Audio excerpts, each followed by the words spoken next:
বরিশাল সদর উপজেলার হোগলা মাধ্যমিক বিদ্যালয়ের 2026 সালের এসএসসি পরীক্ষার্থীদের বিদায় সংবর্ধনা অনুষ্ঠিত হয়েছে। বৃহস্পতিবার 16 এপ্রিল বিদ্যালয় প্রাঙ্গণে আয়োজিত এই অনুষ্ঠানে শিক্ষক, শিক্ষার্থী ও অভিভাবকদের উপস্থিতিতে এক আনন্দঘন পরিবেশ সৃষ্টি হয়। বিদ্যালয়ের সহকারী শিক্ষক হরিশিত সরকারের সঞ্চালনায় অনুষ্ঠানে প্রধান অতিথি হিসেবে উপস্থিত ছিলেন প্রধান শিক্ষক রফিকুল ইসলাম।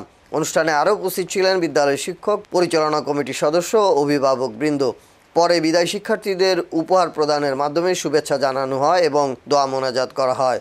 উল্লেখ্য, এবছর হোগলা মাধ্যমিক বিদ্যালয় থেকে 70 জন শিক্ষার্থী এসএসসি পরীক্ষায় অংশ নিচ্ছেন।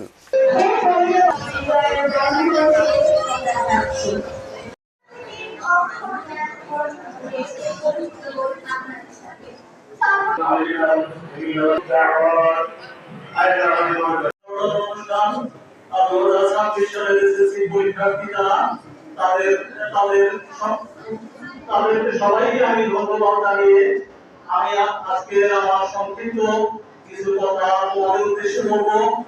যারা 2026 সালে এসএসসি পরীক্ষা দিতে যাচ্ছ, তোমরা দীর্ঘ 5টি বছর কিন্তু এই স্কুলে অধ্যয়ন করেছো। দীর্ঘ 5 বছর অধিক সময় ধরে তোমরা এই বিদ্যালয়ে নিয়মিত পরিচালনা করেছো, একাডেমিক কার্যক্রম তোমরা অর্জন করেছো।